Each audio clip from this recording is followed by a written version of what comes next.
Hey guys, over the last couple of years, I've had loads of people ask me how they can support the show, and now you can.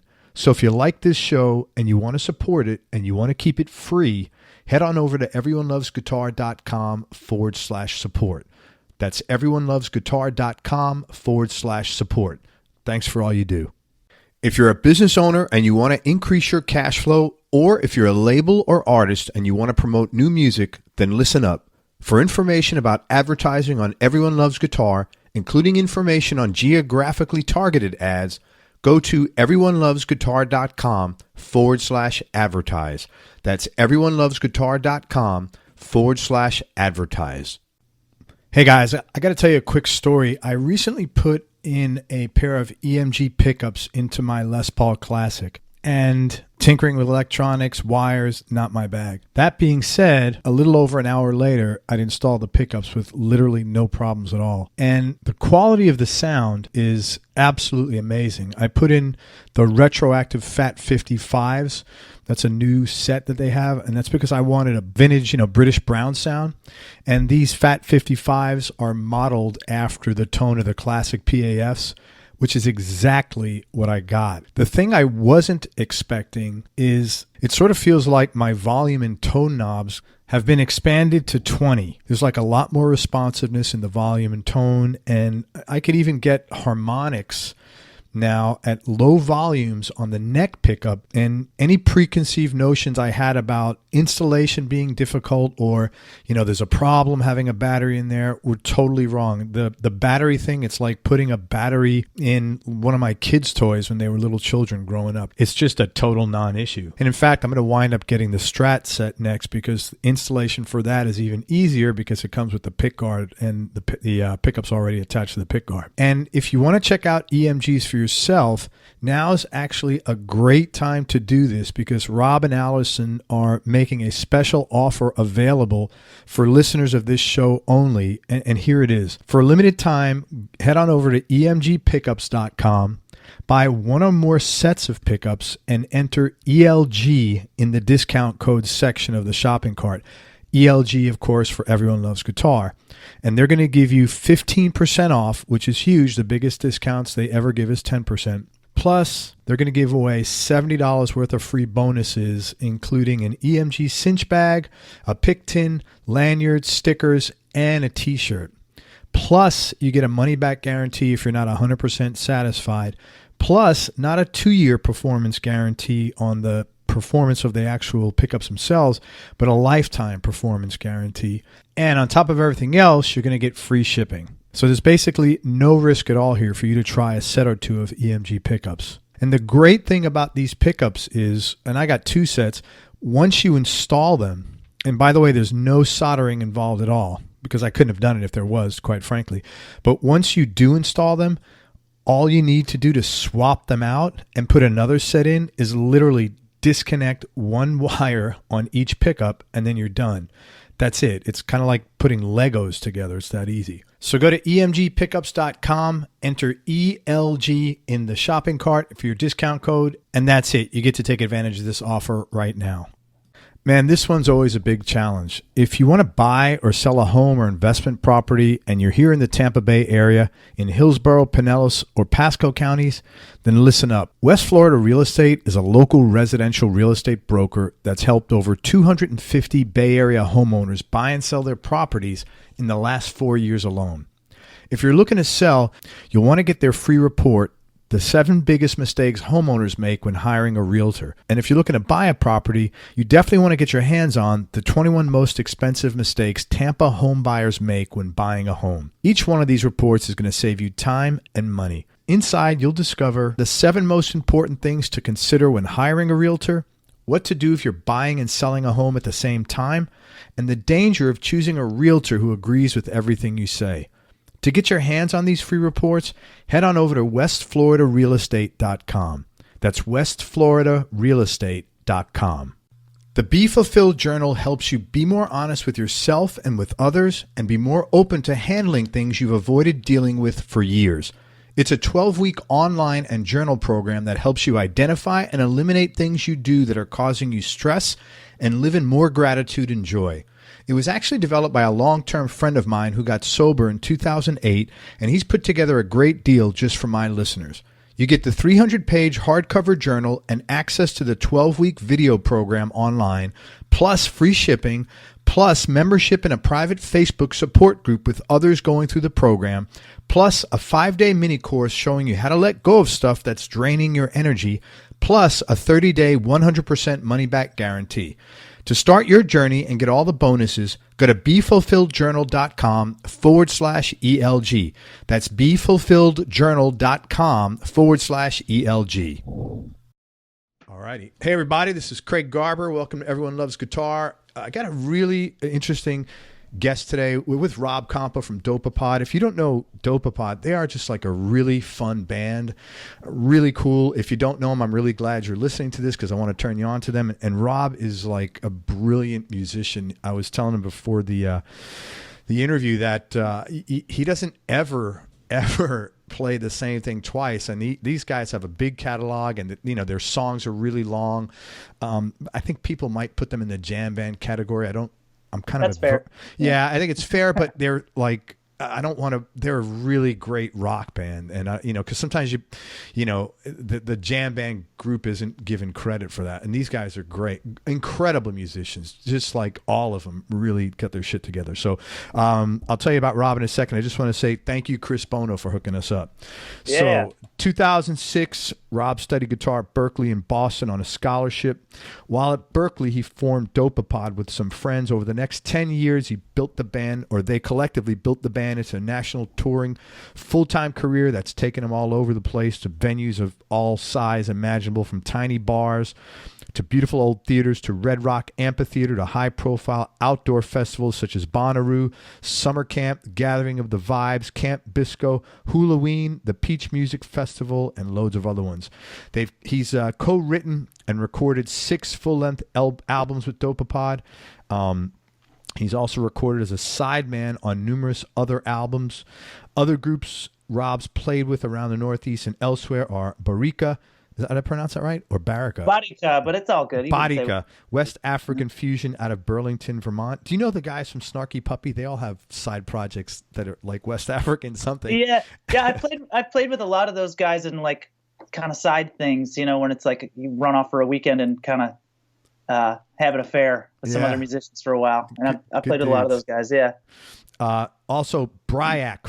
Is that Bryak? I'm going to butcher all these. Bryak Funk All-Stars? Yeah. Okay, the Bryak Funk All-Stars featuring members of Kung Fu, Deep Banana Blackout, the Grippo Funk Band featuring members of Trey Anastasio's band, Jazz is Fish, which is a jazz fish tribute featuring a rotating cast of some really great musicians.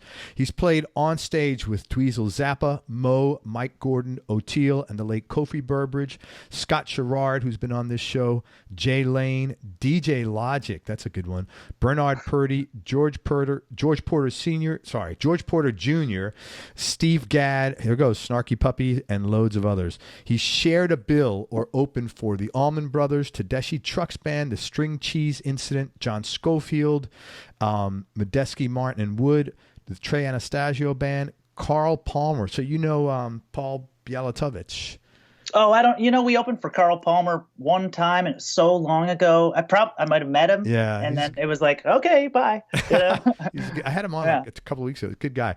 Soul Live and Lettuce. Rob, thanks so much for your time. I really appreciate you coming on the show. Thank you. It's good to be. Well, I'm still just where I am, but technologically we're with each other. Ethereally, yes. Yeah.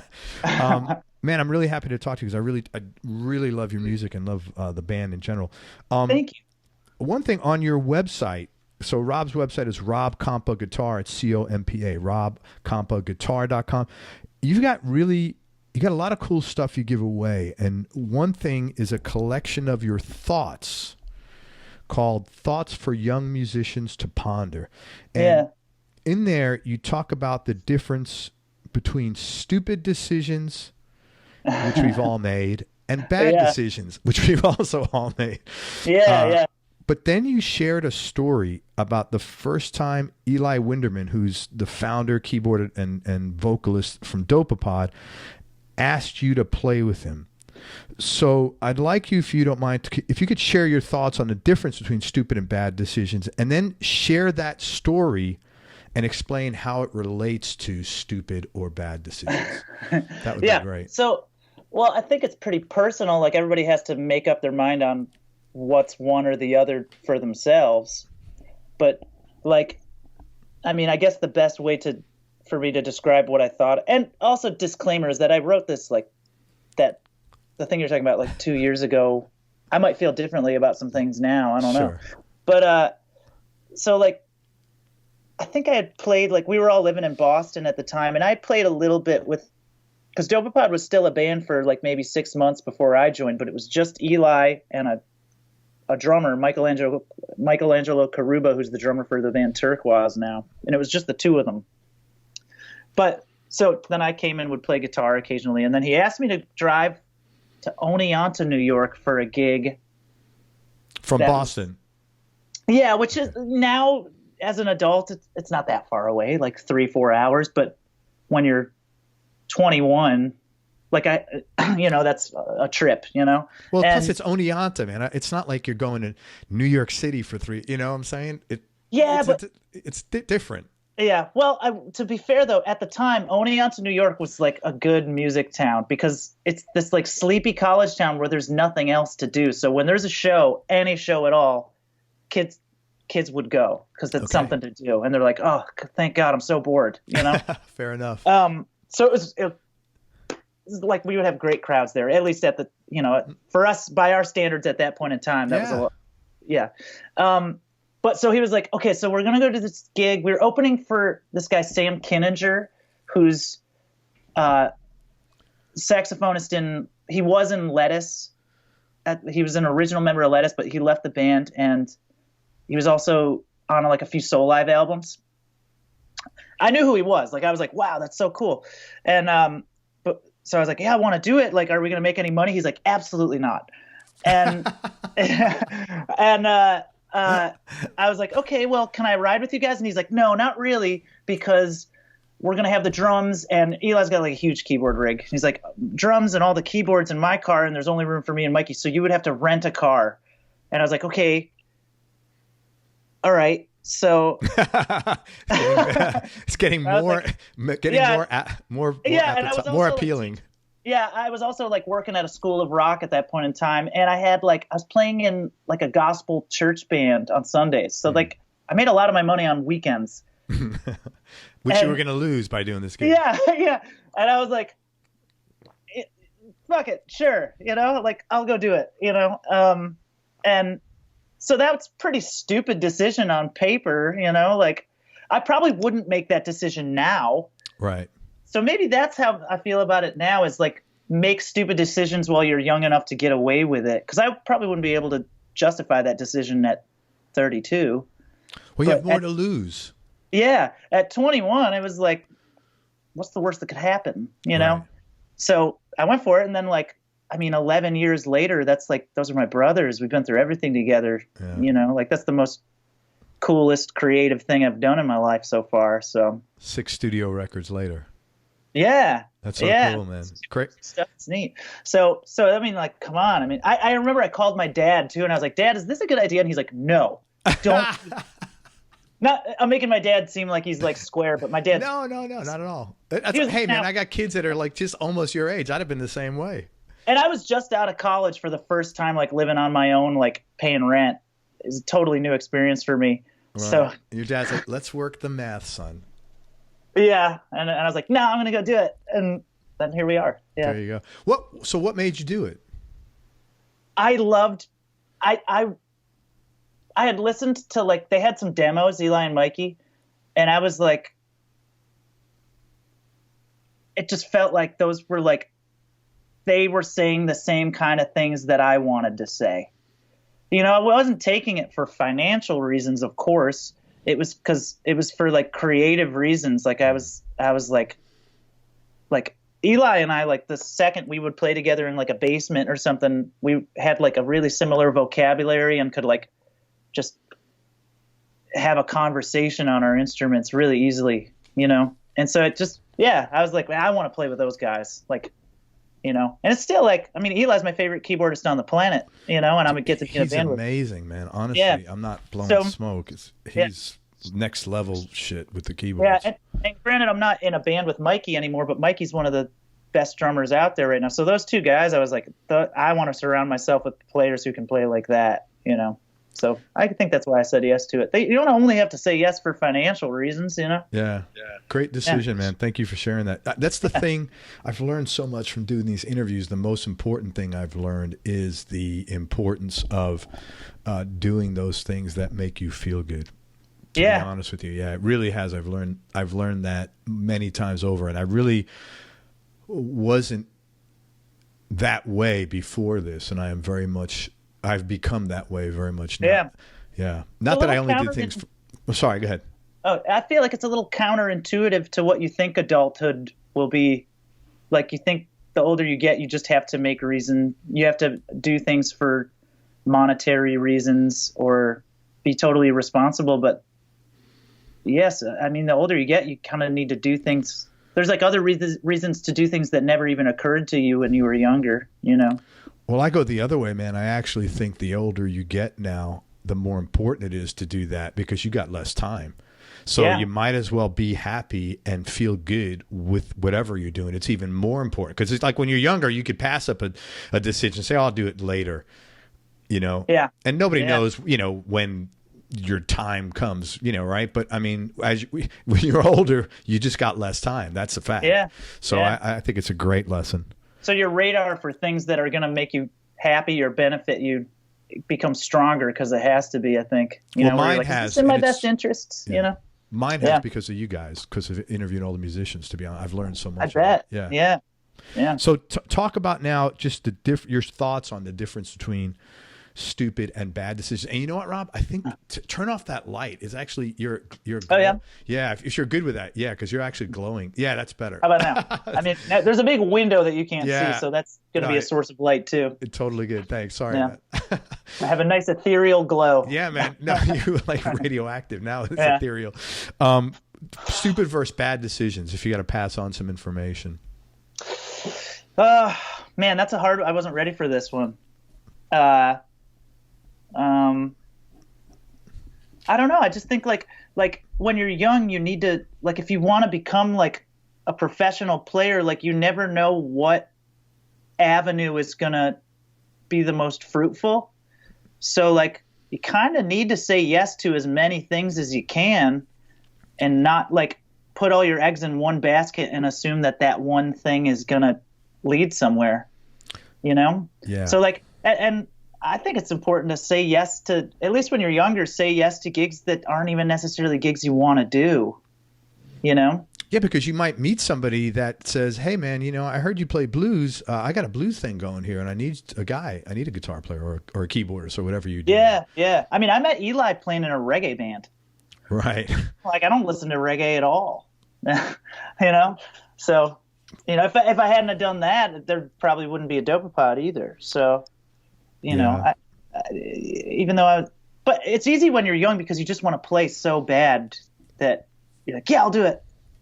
Totally. Within reason, like if somebody asked me to do like a metal gig, I'd be like, I'm not your guy. I don't know how to do that stuff, So, there's a limit to like, you want to be comfortably challenged, but not so challenged that like you're going to like sabotage somebody's gig, Well, yeah, you want to do the right thing for the people you're working with. Or if somebody called you for a sight reading gig, I'd be like, no way, Yeah. And I think anybody that's listening should check this out. It's called it's on Rob Compa Guitar, and it's like was it under free resources or something? Oh, I think I have. Or because it's called Thought. I can't remember what it's called. You know what? I think it's just there's a tag called Thoughts for Young Musicians to Ponder. I think that might be on your homepage. I think it's under like there's like something called like goodies or something like that. I have like a bunch of transcriptions that I made and just like So check this out. It's called Thoughts for Young Musicians to Ponder. It's got some really good stuff in there, and Rob was really kind and made that available. Also discussed that you said something in there. You yourself are an instrument. Be a really good one. It was from the same treatise. Yeah. Yeah, I don't know. I feel like, and that's a pretty corny thing to say now that I think about it. But I wrote that after I'd been on tour on the West Coast, sitting in a Chevy van for like weeks. I was probably a little delirious or something. I think it was pretty good. Yeah, thank you. It was good. But I feel like, like when you're at a guitar shop and you're looking for a guitar, God willing, you have enough money to buy one, and you want one that like stays in tune and is super reliable and inspires the person playing it. I feel like as a player, like you're striving to be, you want those things in your musicianship too. Like aside from like, you want to be in tune, of course, but like you want to have good tone, and you want to be playing at an ability level where people ask you to do something and you can execute it. Just like where if you have a good instrument, like I want to play this on the instrument and it'll do it for you. Yeah. And like an instrument that has vibe and as it's inspiring, like it's saying something that another instrument right next to it might not, So, I don't know. This is kind of a weird parallel there, but I think it's really on target. Yeah. Yeah. Very much so. Don't you have these expectations of the instrument. Well, the people that are hiring you have these expectations of you. Make sure you can deliver the same way. Yeah. I think that's just about accepting responsibility and being accountable for it, man. Yeah, but there is everybody's story is different. Like some people are just unapologetically themselves on their instrument, and they're always going to be that. I mean, like some of the most legendary players ever probably wouldn't have been great sidemen. Right, for sure. Yeah, they were just like brimming with personality and creativity. So it's not at the end all be all, of course, But I've always tried to have a little bit of a sideman mentality in my musicianship too, because it's just sort of I want to be versatile. I want to be able to like do a job that somebody else needs me to do just as much as thriving in my own, when it's your own band and your own universe and you're kind of the master of your domain, But you could hear that in your playing, man. You're very, like, I imagine your work ethic is like off the charts because it's like you're super intense in your playing, man. Thank you, man. It comes in waves. Like right now, I'm not practicing that much. Also, I have hand problems, and right now my hands kind of hurt, and so I'm deliberately taking like a few days off, But yeah, it comes in waves where I'm like, sometimes I'm super diligent, and I love transcribing. That to me is like, that's my version of playing video games. You have like serious jazz transcriptions on your page. I was very impressed with the selection that was there, man. Oh yeah, that stuff is so fun. Like it's like a video game level I'm trying to beat. You know, and then you kind of think you can't do it, but then you're like, wow, I did it! I can't believe it. And then you can, once you can play it, and that's also only half the battle because have you done a lot of transcribing and stuff like that? Like learning other people's stuff? It's interesting how like... Not transcribing. I've listened. It's not like... But... It's not like you transcribe that one thing and you've absorbed all their powers. You actually like... I kind of like... Even when I learn like crazy... like a really wild line by like, I don't know, Charlie Parker or whoever... it's not like I can use the line in my vocabulary all of a sudden. Like if I try to, it usually falls on its face, like trying to play somebody else's lick, But you know what? I totally understand what you're saying. It doesn't work. So the other half of the battle is like you transcribe and everything, and then I guess just I'll try and like improvise and see if any of it manifests itself. If it's gonna stick around in my playing, it's like not up to me. I feel like. Maybe someday I'll figure out how to like retain more of the information, but but you do retain it. Because I tell you what, I just thought back when you were saying that. I write ad copy, and I've been doing that for 20 years. When I first started learning, I would study these great sales letters, and I would write them down in by hand, right? And by doing that, I did retain the strategy that was used and how they. I mean, it sounds ridiculous, but it works. No. I totally. You get not necessarily the lick, but you're getting the understanding of where they're coming from, what the wind up is. There's a broader lesson in there than just like a lick. Yes. But I read a cool thing years ago. The author Charles Bukowski? Dude, you see that poster I have up there? Oh, yeah. Well, he said he used to stay up all night and like he would like transcribe Ernest Hemingway. He would just write an Ernest Hemingway book word for word And someone would be like, why do you do that? And he's like, his answer was, I want to know what it feels like to write something that good. Right. You know? So it's crazy that even people in other art forms do that. I actually remember years ago, I met up with the guys for like a tour, and we have this like amazing lighting guy who's been with us since the beginning, Luke Stratton. And he went to Berklee with us for guitar. He's actually the only one of us who graduated. But he's our lighting guy. Yeah. Is that the guy? There's like videos of his stuff on there. Like the show you just did, like in Portchester or something like that. Yep. Yeah, I saw those. Theater. Yeah. Yeah. He's now the lighting director for Smashing Pumpkins. That's so funny, man. I'm so proud of him. I just had Jeff Schroeder on here. Oh, really? From cool. the Pumpkins, yeah. But I showed up for a tour, and Luke's sitting there with all of his lighting gear out in like Eli's mom's kitchen. And he's watching YouTube videos of other lighting guys, and then he's building the light scene that they're using in the video on his own rig. Like he was transcribing other lighting guys. Yeah. Just like the same that, a musician would do with some solo that they like. I'm sidetracking now, but no, I also good. I like transcribing stuff that's not even like necessarily a solo. Like I love Danny Elfman's movie score stuff. Oh yeah, he's great. So like I love learning like Nightmare Before Christmas tunes because the changes are so bizarre, and I love that he has a ton of harmony happening under everything, like a ton of chord motion, but the melodies are so simple that a kid can hear it once and remember it. Yeah, he did. I think Three Kings was a movie he did, and the Desert Storm movie with like Clooney and everything. Yeah, it was I didn't like George. He did music for that. Yeah, the music was great. Wow. That was really good. I'm pretty sure Elfman did that. Yeah, I heard a really cool a podcast interview with him too, where I was like, man, he writes really simple melodies, but the harmony under it is like crazy, and he specifically pointed that out in the interview. He was I'm gonna try to consciously does that, I'm gonna see if I can get Danny Elfman on this show. Oh, do it. Yeah, I'm a big fan of his music. So, well, I had Lyle Workman on here. He did cool. Super Bad. Oh yeah, dude, the music in that is great. It's amazing. I know. And like sick vintage funk all over it. Yeah. And it's really good. He's a brilliant guitar player. One of the best guitar players I've ever really? heard. Yeah. Oh my God. Yeah. I haven't gotten to hear him before. I just know the name. It's off the charts good. Cool. Wow. Okay. Did you ever? I mean, I know the answers, but the trajectory that Dopapod would have, did you ever envision anything remotely like that? No. I mean, maybe it's a funny thing. I guess early on I had no expectations because I'm kind of a pessimist, And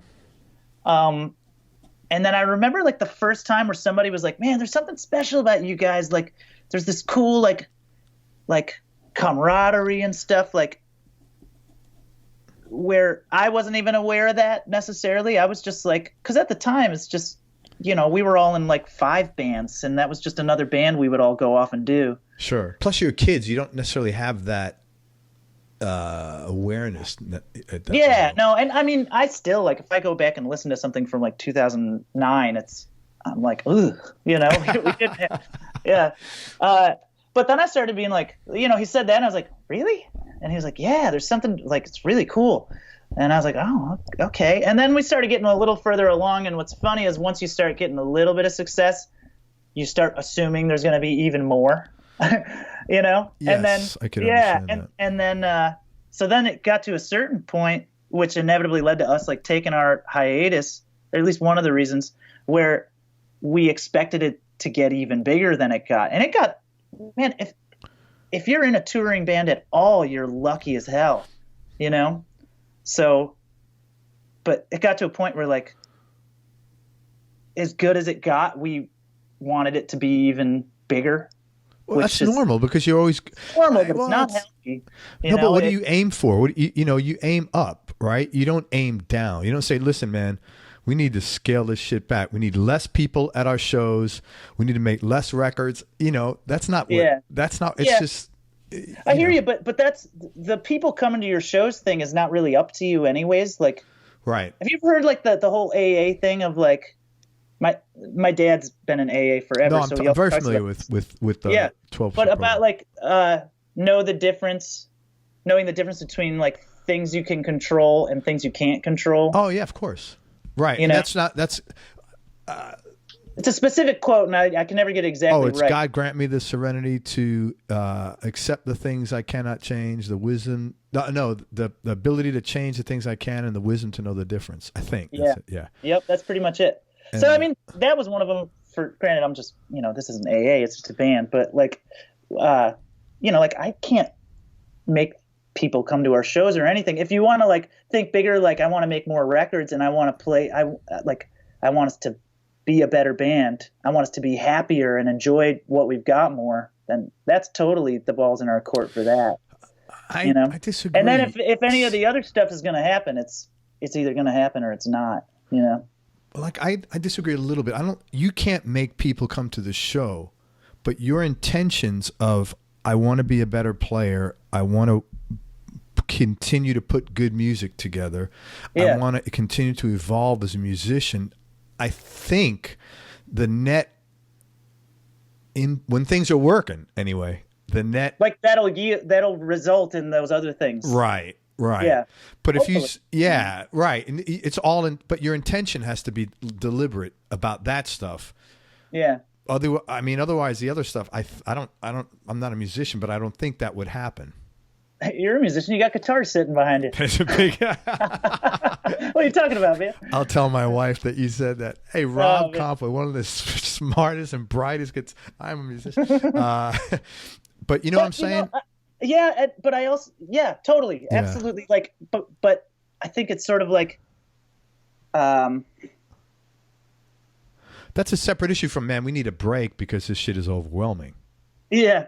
Oh yeah. And it was kind of, it just wasn't fun anymore. And we were always like, there's this whole thing. I think it's kind of like social media culture. Cause I know my sister feels this way seeing like other moms, cause she's a mom. Yeah. But where other people always seem to like have it better than you have it. Do you know what I mean? And you can, it's easy to get like jealous, You know what, man? There's actually, if you didn't see any of that, you'd probably be pretty stoked on what you do have, There's actually a DSM code for that now. Like the diagnostic, when you, the medical codes, when you go to a doctor, they have in therapy now, they've developed DSM codes for that for people that have so many issues because of exactly what you're saying. Yeah. Because all their friends' lives are great and they're going every place and they're making all the money and everybody in their family and their marriage is awesome. And, it happens musically too. Like I'm sure. I'll see like my friends play some big show and they're like, they had more people at that venue than we had, and it doesn't matter. You got to play that venue at all. That's great, So well, it's good. So you guys basically took some time off to decompress from all that crap. Yeah, basically. I think that's great. Was the biggest reason it just wasn't fun anymore. I think it's great, and that's very consistent though with everything else that you've talked about. You want to do things that make you feel good and stop doing things that don't make you feel good. Yeah. How was it when you guys got back together? What was it like last month? The first show was last month, but we'd been meeting up for rehearsals like 1 week a month as far back as like December. So we'd been getting together and hanging out and playing for a while leading up to that. And it was great. That's cool. Yeah. And we didn't even touch old songs until like a month before. We spent the whole time writing new music, like right off of the bat, which I thought that was great. Like just we were focused on the future rather than just like, let's play all our old songs and everything. Like everybody had a ton of new ideas and we were stoked it was very collaborative, like instead of one guy bringing in an idea. There's been tunes in the past that like Eli would bring in a demo and we'd literally just learn the demo and then boom, we got a song. Right. Which to be fair, some of those are my favorite songs of ours. Sure. But it was fun having it be more team oriented, First song you guys played together, what did it feel like? After getting back together, or the first song we ever played together? No. First song after you got back in December when you first hooked up. Oh, okay. Man, I don't even remember what we did. I think immediately the first thing that we did was work on a new song. Like right off of the bat. Right off the so bat. it was almost, it wasn't like some like special reunion, sprinkled with fairy dust moment. Like we were like, all right, let's get to work, man. Let's do it. It's just the way we wanted it to be. That's really cool. When did you put together? So you got a new album that just came out. Yeah. Emit Time. When was that put together? So a lot of those songs were written in those rehearsals that I was just talking about, and then recorded before the reunion concert. We did it fast. Like we wrote those, we had never even played a lot of those songs live. We just like, we were in the recording studio, time is money in a recording studio. Yeah. And we were literally in the studio, like making the arrangements, like we didn't even have a solidified form. Cause sometimes it's sink or swim. You don't have a choice. Like it's now or never. And then, but a lot of the tunes on maybe half of the songs on that new album were actually recorded like 2 years ago. We recorded like enough music for like a double album 2 years ago. And then we didn't release the whole thing. We saved a bunch of the tracks. Let me pull up the record here on my iTunes. So the new album, I want you guys to listen to it. It's called Emit Time. The two songs I like, my favorite two songs on there were Super Bowl and Landmines. Great tracks. Oh, thanks. Tell me backstory. Yeah. Sure. So like Super Bowl is one of the ones that was recorded a couple years ago, and then it just sat there. And so like when I listened to the album got put on Spotify like 4 days ago. Right. And I hadn't listened to the tunes before we put it up. I mean, maybe in rough mixes to be like, yeah, everything sounds good. But like Super Bowl, I hadn't even listened to that in like a few years. So that was actually really crazy to listen to because like my life was a lot different when we recorded that song. So it was kind of trippy, What way? I was just like living in a totally different place. I was living in New Jersey at the time, and the band was touring like endlessly. We were fried, and now I live in like Vermont, and like we kind of Dopapod's in a way different place than it was back then. I'm in a way different place. I just feel way different in a good way. Yeah. So it's just kind of wild to listen to that. And then Landmines is one of the new ones that was actually the first song we worked on that was the first tune we when you came back. Yeah. You're playing slide in those, aren't you? Yeah. Yeah. You're rocking it, man. It sounded great. Thanks. Yeah. It's slide's one of those things where like, it's very like, it's not like a steady advance. It's like you have good days where you feel like you advance, and then you're like, fall back, like you have a bad day. Like I've literally had shows where I was like, I'm going to play some slide tonight, and either I just don't have it or maybe my action's too low or something, and the first note I go for just completely dies. And so I'll be like, nope, not today, and I just throw the slide off of my hand, Do you have a separate guitar you play slide on? No. I don't have a lot of guitars. So you play on the whatever guitar you're playing for that song, you'll play. Yeah, I just kind of make sure my action's just high enough. And I use a kind of lighter slide so that it's not like pressing down too heavily on the strings, and it works fine for me, for my needs at least. So you play slide in standard tuning?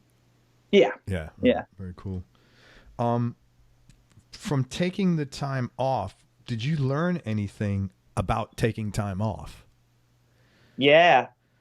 And they weren't easily learned, I'm still like, there's still, learning is a constant process, but like, it took me a long time to like, I think I've learned to like be a lot more positive, because it just doesn't do me any good to sit around and sulk. So like you're a foreign pessimist now? Yeah, former pessimist. But like I spent the first like maybe 6 months of the break kind of just like being like, I wish I still had my band, and I'm bored and I want to play more. And then it kind of, I was like, well, man, don't just sit around and wait for things to happen. Like go book some gigs, like make a record, or maybe even like, what was a big thing was like realizing that like, I'm not a musician, I'm a human being. And maybe you need to do some non-musical things to make sure you're a happy person, Well, Because you need to keep music a sacred thing, man. Of course, it makes us all happy, but if you do it too much, then it becomes like anything else that's a pain in the ass, you know? So, like, I spent a lot of time just like finding other things to do that make me happy besides music, so that music makes me that much happier when I do it, like exercise. And I got really into running, you know, biking, stuff like that, and just like making new friends. I kind of thought about it a while back.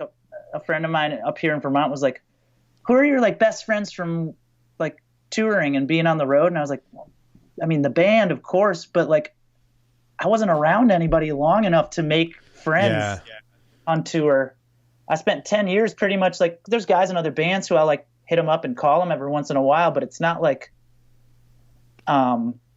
it's just different. We're not around each other long enough to like cultivate super deep friendships a lot of the time. You know, you need time and intensity. Yeah. And you could have a lot of intensity, not the time, but it has to be somewhat regular. Yeah. So I think recurring. Yeah. So I think with the time off and not touring as much, because I still travel around to play. I mean, it's the only way I really know how to make money. And, but I've actually, it's like, I think it's made me be a better friend to people, because I'm around people long enough that like you got to step up. You got to like be a good friend. And like, it's not like you could just be a nice guy and then be like, all right, see you in 6 months when we're both at this festival together again. Right. You know? So like. And you've enjoyed all that. Of course. That's cool, man. Yeah. So this has been beneficial for you in ways you weren't expecting. Yeah. And I think things that are truly like maybe transformative, for lack of I couldn't find a less cheesy word, but like they usually don't benefit you in the ways you thought they were gonna. Right. I know. That's what I found. Because you wouldn't have had the foresight to even know that it was going to work that way before any of that stuff happened anyhow. You know? Totally. Yeah. Well, good, man. I'm glad you got a lot out of this besides just the break and the musical recharge. I also write a lot more music than I did before. I like with Dopapod, before we stopped, I was kind of just I thought of myself as the guitar player and singer in the band. I was like, I don't know, just tell me what to play and I'll do it. I have much more of a need to be like creative and say something now, you know. That's great. Yeah. I still don't consider myself a writer necessarily, or like a songwriter, but I feel like I'm first and foremost a guitar player who like is pretending he's a songwriter. No, you know, like man, I haven't gotten good enough at it yet where I feel like I could, where it's like in my DNA yet. But you got co-writes all over the place. Well, of course. I write a lot of like the lyrics for Dopapod stuff, and we all contribute like sections and things like that. But I was rarely the guy that would bring in the seed idea. Like it was rare. I'd be like, hey, I got this tune, let's do it. You know? How much of that is related to, do you think, confidence, and how much is that is related to your just not, having an interest in doing it? Or maybe the two, one of the same, maybe they're both the same. One is fed off the other. The more you suddenly have an interest, now you get more confident. That's usually how it works, I guess. Yeah, that's exactly that. I think the first step with writing is not caring whether or not it's good. I think, because then you'll write a lot more. Yeah, if you're just enjoying it and you're not really worried about the end product of whether it's good or bad, you're like, I don't know, I just feel like doing this. I don't care if it's good or not. Yeah.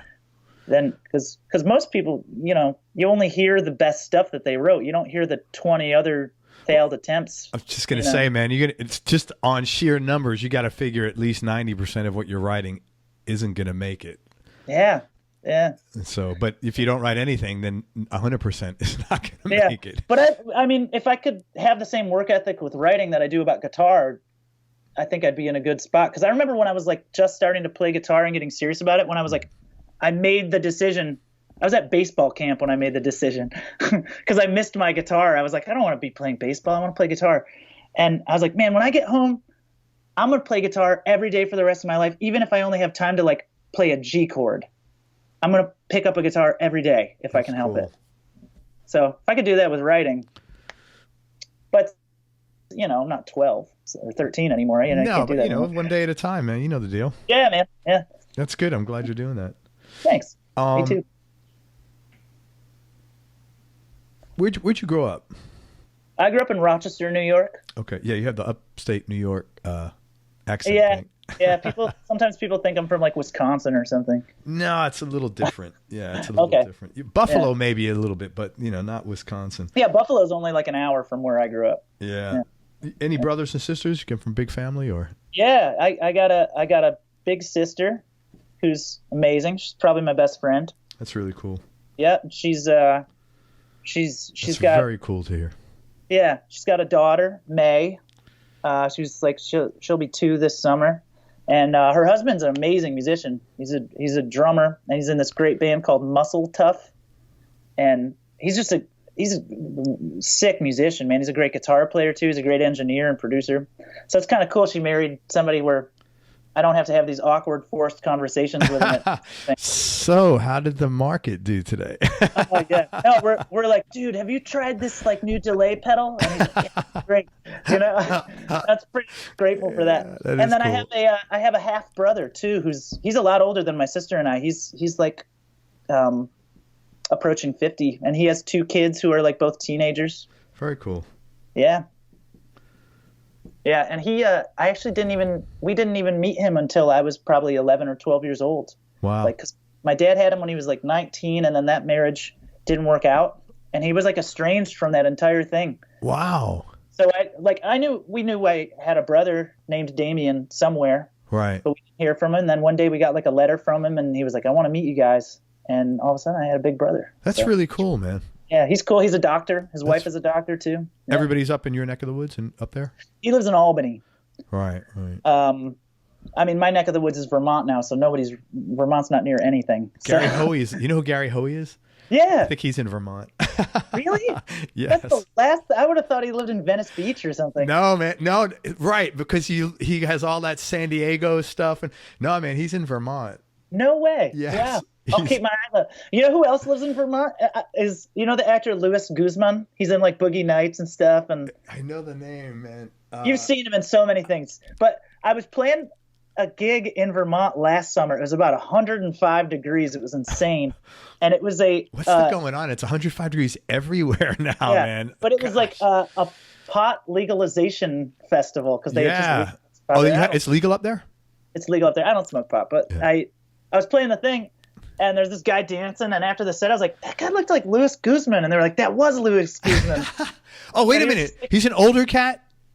Yeah, he's kind of older now. I thought he's in New York, and he's stocky, and he's got a Puerto Rican accent. Yeah. Yes, I know. He's a great actor. I love that guy. Yeah. And he's in Vermont. And he was just like, we were playing, and he was just like dancing under this tent. Exactly who he is. Sweaty. He was probably pretty high. Holy shit, that's so funny, man. Yeah, he's a great actor. I thought he was I think he's like from the Bronx or something like that.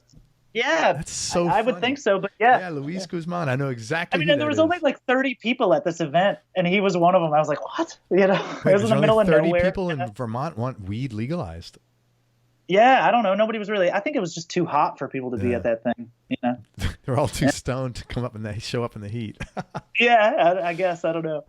Yeah. What did you know? You said you started playing as a kid, and then you knew you wanted to play guitar while you were in baseball or something like that. You knew early on you were going to play guitar professionally. I don't think I knew that. I think I just loved to play. Yeah. I wanted to be good at it. But I also early on I didn't get into like being like a lead or solo-y, like a guitar player until I was maybe like 15 or 16. And before that, I just like, my dad's like a folky guy. He loved, like, my first concert was Bob Dylan, and he bought me Highway 61 Revisited. I really just wanted to be a strummer and sing tunes. And I still love that. I still have a big side of that in me. Like, I love, like, when I write songs, I pretty much just grab like an acoustic guitar and strum and worry about the lyrics. So that's still a big side of me. But then when I got older, I remember, I think, I started discovering the usual people that you discover, like Stevie Ray Vaughan and Hendrix and stuff. And then I discovered like David Gilmour, and I was like, oh my God. Like, I know. Have you ever heard that's when I was like, I got to be able to do this. And then I got into Fish and stuff like that and Trey Anastasio, and that just totally blew my mind. And so, yeah, then I kind of made the decision where I was like, I decided I wanted to go to music school and everything. Before that, I was like, I'm going to go to school for like English, because I had some friends. I had a friend in school who was like the other guitar player in school. He way better than I was. This is in Rochester. Yeah. And he was like, don't go to music school, man. Nobody goes to music. Like, don't do that. Don't be an idiot. And I was like, yeah, you're right. So I went to some college fairs and I was like, yeah, I'll go for like, I don't know, maybe best case scenario, I could like maybe be a writer for a guitar magazine or something like that. So I'll go for like, creative writing or something.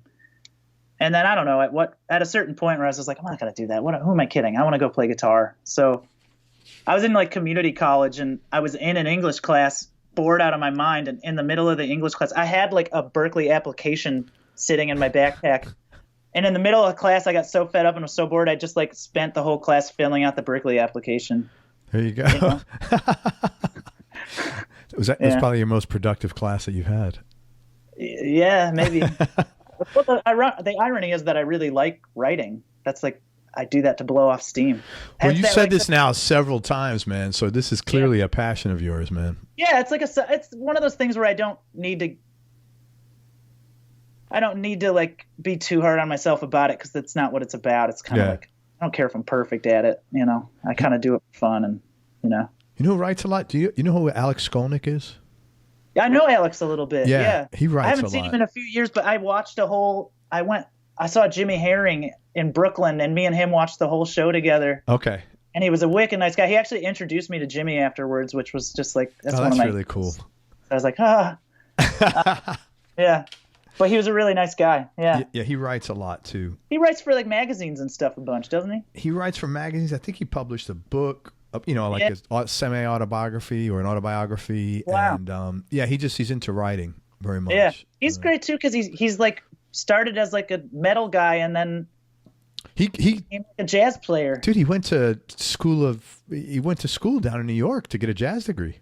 Wow. He moved from San Francisco. Yeah. He had a whole... Like after being super successful and everything? Wow. Yeah. You know who else did that? Levon Helm from the band, the drummer from the band. Yeah, he went to Berklee like after the band was done. I didn't know that. He shaved his beard. Yeah, he shaved his beard and I read it in his biography. He like shaved his beard and like I guess Levon's not his like birth name. So he like put his actual birth name on there so nobody recognized him the entire time. Wow. Yeah. That is wild. I didn't know that. Really cool story, man. Yeah. With the music, with Dopapod, did that style, is that something, the kind of the style that you were playing before, or was that something born out of just this magic thing that you guys all had together? Or did you say, hey, we want to write in this vein, or how did that all, because what you guys do is really, it's pretty unique. It's kind of its own thing. Thank you. That side of me has been there forever because I love like, I don't know if you've ever listened to like old early Fish, but it's prog rock. Yeah. It's like wild. It's more tangible for me. I find what you guys do a little more tangible than prog rock, actually. But like kind of through composed and not necessarily just having like an AABA form or something like that. And so that was like, I always wanted it to get there. And then eventually it did because I think we just started getting, when we first started out, we were pretty much just a funk band, like very like soul Ivy, Schofieldy. And after a while, it's kind of tiresome, or at least for us it did because it didn't feel authentic. Like It felt like we were kind of faking it. And I definitely think that we were all like, well, what do we sound like? But beyond that, I think we just sat in a room and when there's 4 people and everybody has ideas and you need to be democratic, then you end up with these weird tunes because you got to fit all these ideas in. And well the early stuff, it becomes this thing that's like when we were writing it, I remember at first when we first started getting into maybe writing a little more daringly, where I was like, why would we put this thing in this song? Like, it's not going to work, and it works if you decide it does. Right. It's like everything else in life, Yeah. It's like, well, it'll work because we say it will, and then there was a point where we decided we wanted to add lyrics because we used to be totally instrumental. And honestly, a lot of those decisions just came about from being bored. We were just like, I'm tired of writing instrumental tunes. Let's see what happens. Like, I want to write lyrics. I like writing lyrics. And now when I listen back to our first sort of round of trying to write lyrics, some of them I'm just like, oh man, don't be so harsh. You do the best you can at the time, right? Yeah. it's a snapshot of, being 25 or whatever. Totally. So yeah, I don't know.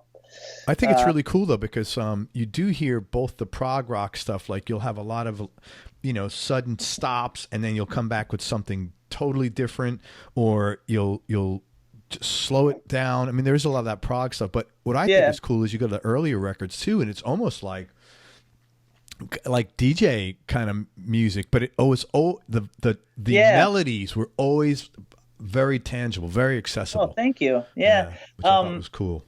Yeah. That would be like Drawn Onward has a bunch of tunes that are like that, where they're like dance party tunes, kind of. Yeah. Yep. And for sure. Yeah. And even some of the stuff on Radar was a little different. It wasn't, which I love that whole record, but thank you. Yeah. That's our first attempt. Like that was, it was good kids. It's great, man. I mean, shit, everybody should come out with the first album like that. No, seriously, it's just a rock. Yeah. I when we were going over tunes, like to get back together to play again, I like listened to that and I was like, that's not bad, man. Like for your first go at it, like that's pretty, Damn yeah. good. Yeah, they're good. It's one of those things where I feel like everybody thinks this with records, where there's like, where you're like, there's a couple moments on it, like. Oh, somebody actually asked me about it last night. They were like, have you found with records that like, there's like 3 tunes where you're like, we got there, we did it, and then the rest of it you're like, it's okay. And I was like, absolutely. But what you think doesn't really matter either. To some extent, yeah. Yeah, to some extent, because it's funny, because I've interviewed a lot of people where I knew their music really well, and I'm always surprised. Sometimes I'll ask, what's the best-selling album, and it's not what I think it's going to be, which just goes to show you that, like you just said, it's everybody is voting, yeah, and it's a vote of the listeners. Now it has nothing to do, what any one person thinks is irrelevant. Yeah, and we're, us as a band, I mean, our records are one thing. I think we care more about our live shows, which is really when it becomes strange how, like, we'll play a show that we think is, like, we're like, I love that. That was my favorite experience I've had on stage in a while. And the crowd might have been like, that was okay. Like, we'll talk to the fan afterwards, So, like, we're totally entitled to our opinions, Sure. But who are we to, like, and then I should flip the other way around. There's times where we think a show sucked. Right. And the crowd was like, that was great. And who are we to ruin that for them? No, you can't. So, like, we'll be like, yeah, sure was, But even though in our own heads we're allowed to be like, I didn't like that one, It's funny. A buddy of mine, a guy that I interviewed and we became friends, he made a comment to me, and I really appreciated him saying it, because I always tend to be a harsh critic, because if someone gives me a compliment about something like my voice or something, and I'm always like, well, and he said, Craig, you need to learn to allow that person to enjoy it and just shut up. Just say thank you. Just take a compliment. Yeah. And I'm not good with that at all. Yeah. I can give them, but I'm just like, okay, thank you, whatever. Yeah. I'm not convinced, whatever. Yeah. But it's hard on like when you had like a bad night or something to just be like, thanks, man. Thanks. Yeah. Especially if you're thinking, if you only knew. Yeah. If you only knew. Yeah. I feel you. Hey, what were some of the lower points that you've had to deal with in life in general, and how'd you get through them? I mean, the past year, we already kind of talked about it, but like not having the band and right as the band stopped, I was in a relationship and I was engaged, and then that ended at exactly the same time. Oh man, so you're sitting there feeling like no band, no relationship. My relationship's over. My band is gone. My apartment's gone. My pets, not that I don't want to go down that rabbit hole really, but no. Yeah. But so that was pretty much. I mean, I want to say that was probably like the hardest time that I've come across so far. Yeah. And to be fair, God willing, I have a lot of life left, and I'll probably have times that are even harder than that. Well, hopefully not, but you do. Hopefully you do have a lot of time left, but hopefully you won't have a lot of. Yeah, exactly. It doesn't necessarily work that way, where things get incrementally worse. Yeah.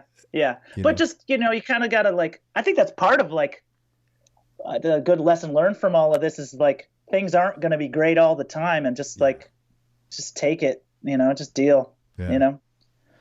And I also think like it's kind of a life thing. Like it's not about like being happy all the time. You can't just be happy all the time. It would actually like make for a pretty boring story. Like things have to get hard sometimes. Yeah, well, you gotta. Yeah, that's Yeah. just like whether you like it or not. I mean, I don't know anybody. Honestly, I'm still figuring it out, and so am I. I'm 55. Yeah, so I only have so good of an answer for not that you asked or anything, but yeah. Thanks, man. And then I don't know. Besides that, I gotta be honest. I like my parents were killer. I had a great childhood. In most respects, I wasn't a very good student in school. I had like pretty wild ADD, and I was on medication and stuff, and classic kid stuff like getting picked on or something like that. But aside from any of those little things, like I had a really solid childhood. I'm grateful for it. Yeah. Thanks, man. That's really cool. Yeah. Hey, let's talk about gear for a few minutes. Yes. Guitars. What's your go-to, and what other 2 guitars would round out your top 3? Okay. Well, I don't own many guitars right now. I've had others in the past. I don't keep a lot of them. But right now, I've got like pretty much 2 primary electric guitars, and I've got a Paul Reed Smith hollow body that I've had since I was like 18 years old, and it's just awesome. I mean, they're great guitars, and that's always sort of like that's the one that'll like always be there for me when I need it. So I mean, for years and years, like I toured, and that was the only guitar I owned. Right. It's awesome. I'm not playing it a lot right now because I've played it for so long that it doesn't surprise me much anymore. Sure, I get that. Yeah, so I've been using a Strat that this company Mulan is what it like kind of looks like on paper. Have you heard of them? Are they out of I have France? No, Korea. Yeah. Okay. But it's not like a production line thing like when you see a guitar and it's like made in Korea. Like it's a couple of guys in a shop who make them by hand, and they're all to like vintage kind of 50s specs. But I know that guitar because I interviewed someone else who plays that. And the reason why I thought it was in France is the guy I interviewed is originally from France. Oh, wow. Yeah. I know the Snarky Puppy guys, a couple of them use Mulan stuff too. Okay. It's Mulan? Moollon. Okay. But they sent me a Strat a few years ago I love. It's great. And it's, I hated Strats for the longest time until I made the decision when they sent me the guitar. I was like, can you put 2 humbuckers in it and put a single coil in the middle? And they did? And then they did it. And their pickups are, I think, the best part about their guitars. I love their pickups. But, I still had my like core kind of thing that I was used to, while still having a different feeling guitar that inspired me in different ways, So I've been using that one, and I love that guitar. And what happened? And then what's up? Don't you have a 335 like a? No. Oh. I've seen you playing. I was hoping you were going to talk about your. I love 335s. I've seen you playing that so much. What happened? Okay, so that's a 336. With a Firebird headstock? Is that the one you're talking about? Yeah, I thought it was a Trini Lopez maybe. I didn't, because the headstock was like a Trini Lopez. It's like, a 336 where it's like a 335 that went through a washing machine and shrunk, Yes. And I don't have it anymore, which I'm a little sad about. So sad. It's a little sad, but the reason I don't have it anymore is because I traded it to an engineer so that I could make like a solo record. Okay, great. So I didn't pay for the studio time, but I was like, I'll give you this guitar. That's a great guitar, man. It's really cool. It sounded so good.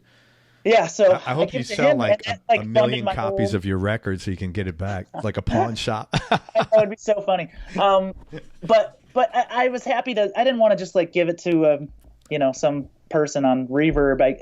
A friend of mine has it, and that makes me really happy. And it's in his studio, and a lot of my other friends record at his studio, so it's there for them to use if they want to use it. That's cool. So your mojo will be spread all over the world musically. Yeah. That's good, man. Like dandelion spores, But yeah, so I gave it to him, and then he actually gave me like he gave me a lot more than I gave him. He gave me like more like financially, the amount of studio time that he gave me was like a lot more than what the guitar was worth. So it's pretty cool. That's very nice, man. Well, maybe it wasn't that what it was worth to you, not to him, you know? Yeah. But I wasn't using the guitar that much, to be honest, because I saw you on a shit ton of videos with it. Yeah, but by that point in time, I wasn't using it a ton. Okay. Because, well, for one thing, you know, with Gibsons, like 10s on a Gibson feel floppy. Do you know what I mean? And I play 9, so I'm lightweight. Well, when I first got it, I put 11s on it, and it was incredible. But it screwed my hands up so bad that I like couldn't play for like a month. I had to go see like a physical therapist and stuff. Because your action, everything was so tight. Yeah. And then when I put 10s back on it, it was still great, but it wasn't really the same. And Gibsons are hard to take care of too. You know, they're was that a vintage? No, it was like a 2012. You know, but like, you know, it'd have good days and bad days. Like I wouldn't take it on the road by itself without a backup. Okay, so it was just a finicky guitar. Yeah, I didn't trust it enough, but man, when it was on, it was sounded great. Better. Yeah. But Jocko's, the engineer I gave it to, was taking way better care of it than I was too. He loves it.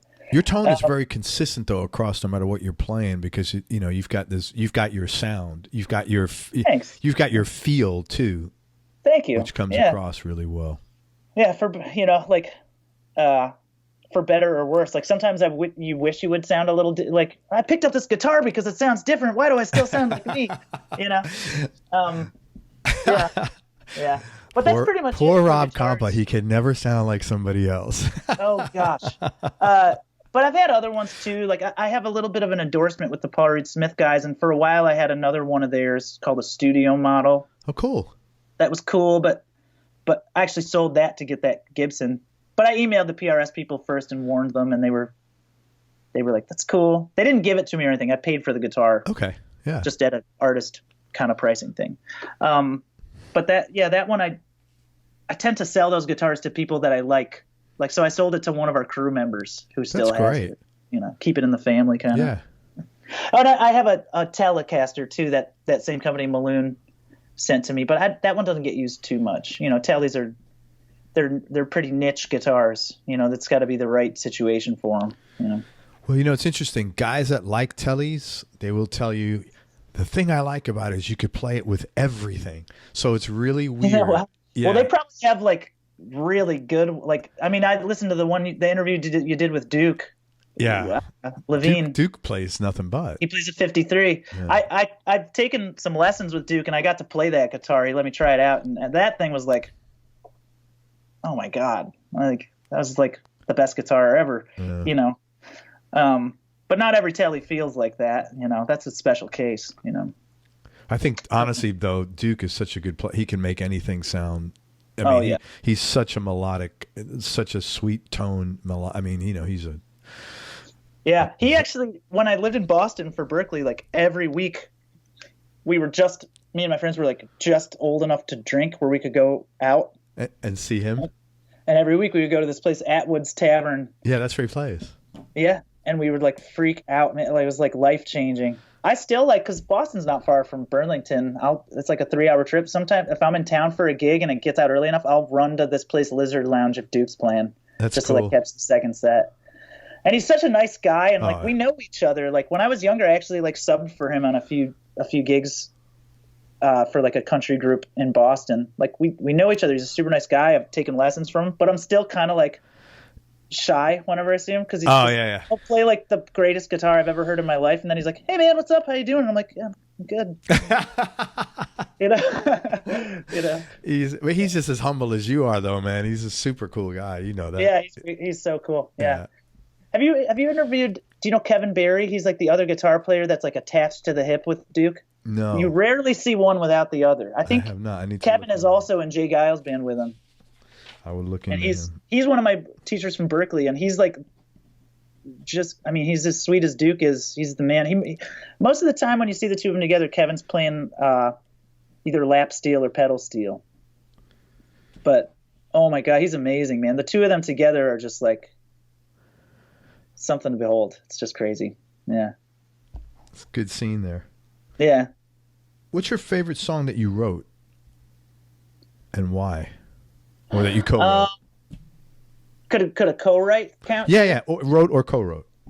Oh, okay. Oh man, that's tough. I mean, they could all be favorites for different reasons. I think maybe in Dopapod world, right now I'm pretty proud of that tune you like, Super Bowl. Yeah. Because that tune that took us like a year and a half to write. Just not that there's like, it's not necessarily our most sophisticated song, but just to get everything in the right place, you know? It's great, man. It's a great song. I like that song. Yeah. So that was a good team effort and persistence. We're like, don't give up on this song. I know it's a good song. We're just not playing it well, you know? That's cool. So that one, and then, you know, I don't know, recently, like, I wrote like a song for my niece. Just like, that's my other guitar. I have an old Martin D28 that I love. That's my songwriter guitar. Right. I just wrote that in like an open tuning, and I like my favorite, the songs that I personally feel the best about that I write are songs that I write for other people. Sure. Yeah, that's not uncommon. A lot of players I've interviewed have. Yeah, you just get yourself out of the way a little bit, and it's like the songs where you write them where if you never released it or put it on a record, it wouldn't matter because you just wrote it as like almost like a birthday card for that person. Yeah, totally. A lot of those are my favorite ones because there's just authentic, you know. And what's the most popular Dopapod song? Is it Faba? You know what's funny is that somebody we have like a Facebook fan thing that's like you got to join it, you know. Yeah. Like you can't just go on it and see what's happening in it. You have to like ask to be a part of it. But somebody just did this huge bracket, like a final four. Yeah, and I think Faba won actually. Yeah, that was like the one that was like the most popular. Great song, man. It is. Thanks, man. A great song. Yeah, thank you. That one feels like that might be the one where if somebody hadn't heard Dopapod and I had to show them a song, that would be the one where I'd be like, this is what we sound like. Oh, dude, know? That's great. That song's amazing. Thanks, man. Favorite players you've enjoyed jamming with, because you've played with quite a number of other people. Yeah.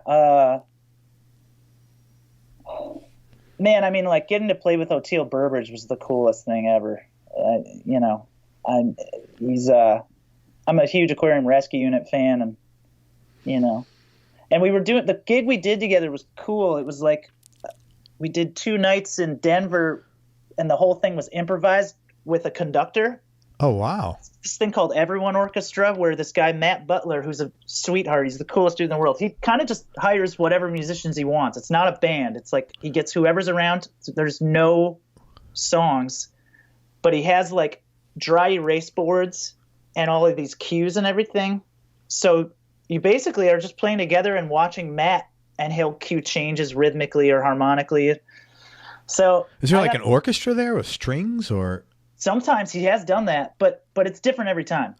That term Everyone Orchestra is loose. Like sometimes it's just a rock band. Sometimes he does it where it's like a total like bluegrass context. It doesn't matter, you know. But that was cool to like get to play with Oteil in such a free situation, and he just dominated. And it was fun too because I got to stand like it was in a line on the stage. It was him, and then I was standing next to him, and then on the other side of me was Michael Kang, who's the guitar mandolin player in String Cheese Incident. Okay. Yeah. So that was the cool, you know, I got to, that was a nice lesson for the night, you know. That's great. Well, I'm sure they felt the same way about you, man. So. Oh, shucks, I don't know. But and then, man, some of my favorite players are honestly people who aren't household names, you know, like. Yeah. Like who? Duke Levine. Duke Levine, yeah. I've actually never gotten to play with Duke, but do you know Lyle Brewer? I do not. He's another like younger Boston guy. I think he might have studied with Duke a bit, but man, is he brilliant.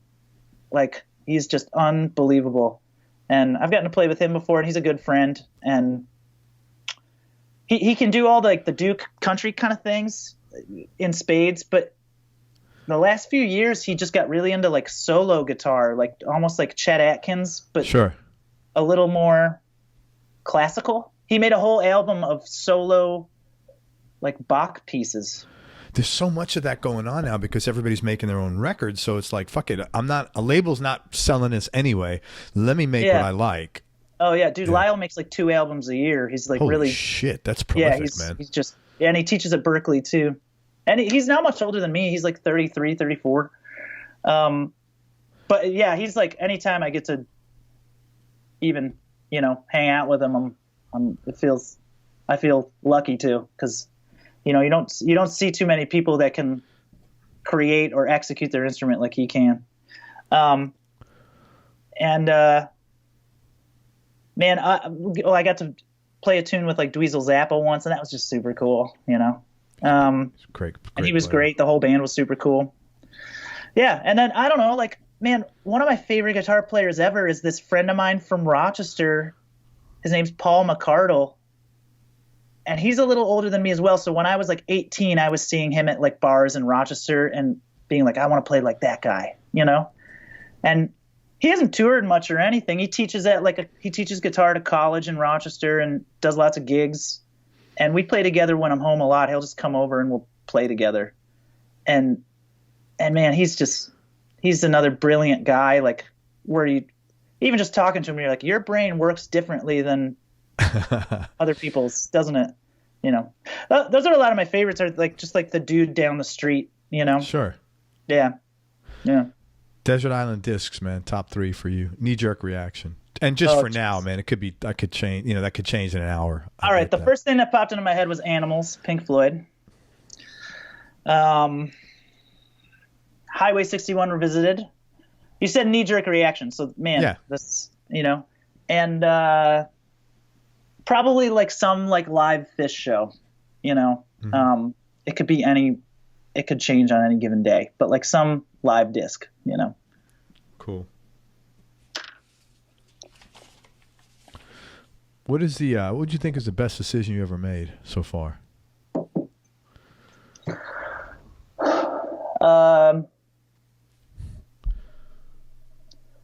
Probably the most important one was to move to Boston and like go to music school.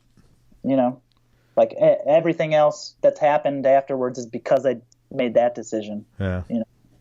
I think it's so cool when you can trace back to like a bunch of other things happening from one thing. I like that anyway. I think that's cool. Yeah. Just like if I just stayed in Rochester, like, I mean, I for my age, I wasn't, I hadn't been to school yet. There was a lot that I didn't know, but for an 18-year-old or 19-year-old kid, I was pretty decent, but there just nobody needed a guitar player in Rochester. Yeah.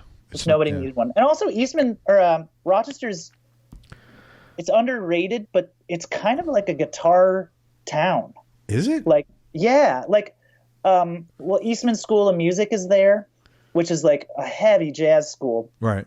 So there's always these like the guitar professor there, Bob Snyder, he teaches privately in town too. So there's always these like That's so cold and so like far There's removed. Nothing else to do. Yeah, too. that's the like, thing. So, yeah. So like I didn't have anything to do as a kid. Everybody just played guitar.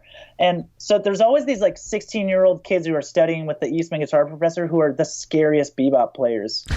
And then they'll end up getting like a full ride to Eastman. And I don't claim to do that kind of thing. Like I like learning jazz stuff, but if somebody called me for one of those gigs, I wouldn't be the best choice. No, but you've downplayed yourself, but you could tell you've put time into that instrument. The shit you're doing on there is not. Oh, thank you, man. Thank you. It's very unique. It's not, and it's unique, but it's melodic and tangible.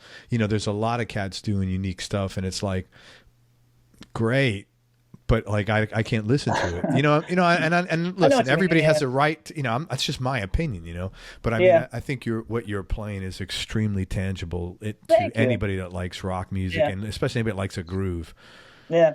But yeah, so I mean, there was that in Rochester, and then there's also just like a ton of guitar shops there, like House of Guitars. Have you ever heard of that? Yeah, I have. It's in a big like house. Shop. It's in a big like a big warehouse. Yeah, it's been there for like 60 years. Yeah, I have heard of and that. There's a ton of like I could think of like 6, 7, 8 guitar shops just in Rochester that are all really weird. I wonder if it's like a Canadian thing. People come down. I don't. That's weird. Yeah, but there's just a lot of good guitar players there. So because of that, like nobody really needed one. So I was like, all right, Yeah. well, I'm going to go to Boston. And I think maybe I told myself, I was like, I'm going to be super diligent and get my degree and everything. But I think deep down inside, I was like, I just want to join a band, you know. It worked. That's what happened. It worked. Yeah. So yeah, I'm happy I made that decision. This is like The Secret, you know, just think about it. And that's what, you know, what is it? Think and Grow Rich? Just think about it. Just think about it. Great advice. I'll just sit here. Just sit here. Don't fucking move. Just think about it. Don't even move, man. Yeah. Tough question. What do you like most about yourself, Rob? What do I like most about myself? Yeah.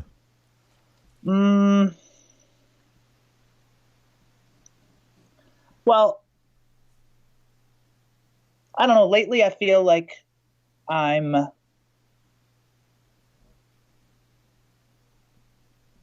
little more open-minded to things, and I'm happy to be maybe developing that, like doing things that I would have been afraid to do. Oh, like I started great. running. I like 4 years ago, I'd be like have a halfway through a Big Mac and like making fun of people who go jogging. And now I do it like every day. Oh, that's cool. That's really good. That's going to change. Yeah. You'll constantly change throughout your life. Yeah. That's really so, cool. I don't know that. And I mean, I try to keep like my ego in check and humility and stuff, but sometimes that's actually even negative. Like you beat yourself up too much or something like that. Right. Yeah. It's hard to,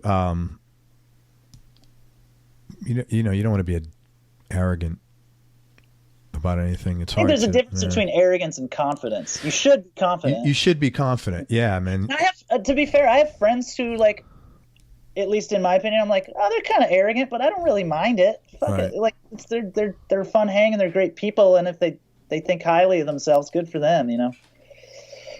Like it doesn't necessarily have to be a trait that like makes that affects you, you know. If they think highly of themselves, then good for them, you know. Yeah. Well, but I think when it does affect you, that's when it crosses the border of, you know, man, that's great that you are so in love with yourself, but it doesn't mean everybody else is, you know. Yeah. So, how about the flip side, man? If there's anything you could change about yourself, what would it be? I'm not very patient. And we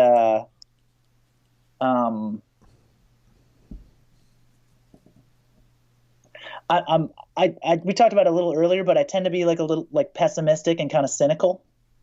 Really? And I don't like that about myself. Yeah. Yeah. Well, how come you think you're? I think it's a defense mechanism for like, if things are going to go bad, it won't feel as bad if I assumed they were going to go that way. Oh, expect the worst and hope for the best. Yeah, you know. Yeah. But then a lot of sometimes that keeps me from even like giving it my best shot with a lot of things. And I guess like, and then in a music sense, I can on my instrument, I feel like I'm really diligent, but I'm really lazy when it comes to like music business stuff. The business stuff. I was like to say about lazy about your instrument. I'm like, please. No. Like Far I have to make myself not play sometimes. I just love to play. Yeah. I heard a cool interview with Jimmy Herring where he was like, man, I only pick up a guitar if I feel like playing. Like I don't play if I don't feel like playing, but I love to play guitar. So most of the time I happen to be playing a lot. Right. You know? And I was like, cool. I feel that way too. If only I could sound like Jimmy Herring. Yeah. But yeah, as far as like business and like promotion and stuff, and man, there'll be times when and this is much to my chagrin, where I kind of shut down, you know, like people be like, hey, we need you to like put up a post for this gig that's coming up. And I'm like, well, 5 other people asked me to do that today too. And then I just end up I don't do any of it. Yeah. You know? Like we were talking about before we started the interview, most musicians are kind of allergic to that stuff. Yeah. It's a weird thing. It's the irony is that it's the exact opposite of like, at least seemingly it's the exact opposite of like creativity and stuff like that. But I think you can still be kind of creative with that stuff if you really want to. Well, I'll tell you what. I go ahead. Interviewed a guy named Billy Vera, who you probably are unlikely to know. Billy was like a blue-eyed soul singer, and in the 70s, he did a lot of first, like he was the first guy to integrate it. He sang with a black woman at the Apollo Theater. Wow. And a great singer, never really achieved the level of success. He had his own nightclub. He had a TV show. Never really achieved this level of success he deserved. And I asked him about that one time when I interviewed him. I said, Billy, man, you know, everybody by everybody's, you know, consensus, you're just a beautiful voice. You're clearly a very nice, kind guy. You know, he was very, you know, like all women would throw himself at him. He wasn't that guy. He was just like, you know, really mellow, a little bashful. I said, what do you think, hindsight 2020, if you would have done differently, you had a different outcome? He says, honestly, he said, I should have been a little more willing to promote myself. Wow. Because he said he was buddies, I guess, or he knew Neil Sedaka, who was another singer from back in the day. And he goes, you know, Neil would walk into McDonald's with me, and and Neil would have no problem, like literally doing a set right there at the table while we're eating a hamburger. And he said, I just wasn't that guy, but my career suffered because of it. Yeah. So, yeah. That's so real talk, man. Yeah. So I think there's some merit to doing it sincerely. Like, hey, you know, like, I'm excited about our show. Let me talk to you about it. Or let me put up these posters. Which is different than, hey, man, I need you to come to our show to give us money. Yeah. Totally different. That's asking people for a favor, you know, and that's weird. Yeah, right. But it's a different vibe. The net result might be the same, but when you're doing it with that intention of enthusiasm, I think it's easier and probably more successful, likely to be more successful even. Yeah. One thing I've found that, like, a thing that's, you know, you can find a silver lining in something that you didn't like initially is, like, I mean, like, Instagram is where guitar is probably, like, thriving right now. For sure. Which at first I was like, what is this? Like, and it can be a bizarre thing because there are too many amazing players on Instagram. And most of them, I don't even remember their names because they put up a 50-second video and then I scroll down and there's another incredible video. Right. You know, and it's all incredible and then it ends up being kind of white noise. You don't even have to play. Just put up a picture of your guitar and you'll get more. I've just put up. I'll get more views. Absolutely. From that. Yeah. Right. I can put up a picture of a guitar or a picture of, like, my puppy and the guitar will kick its ass. Yeah. It's like weird.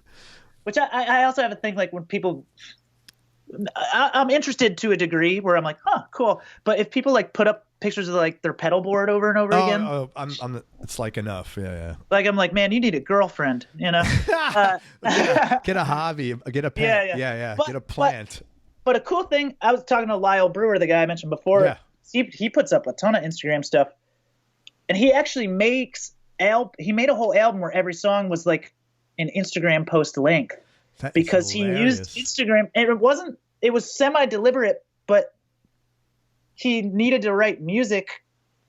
He would write a song like a day, and it needed to fit in an Instagram video because that's what people are paying attention to, but he still wants to make records. Right. You know? That is so wild. Yeah. So, but I kind of found that doing the Instagram thing is actually, like, a great motivator for practicing too, because if there's something you want to say, you're like, well, it needs to be good enough where I feel confident putting up there. And that's, like, a good motivator, you know, like, there's an end goal. Like, so are you saying you're going to be putting a shit ton of Instagram videos up now? Well, I put up a fair amount, but I try not to put up a video unless I actually have something to say. Like, I won't usually put up a video of me just screwing around. What's your Instagram? Is it just Rob Compa? I think it's Rob Compa Guitar. Okay, cool. It used to be Rob Compa Sucks because that was just, like, a funny thing. And a friend of mine was like, that's terrible. You shouldn't do that. He's right. Yeah. But yeah, but that it's also, along with that, back to what we were talking about, that's great advertising too. Yeah, totally. Things like that helps me get students a lot of the time, and, you know, yeah. Who's had the biggest influence on you, both musically and then personally?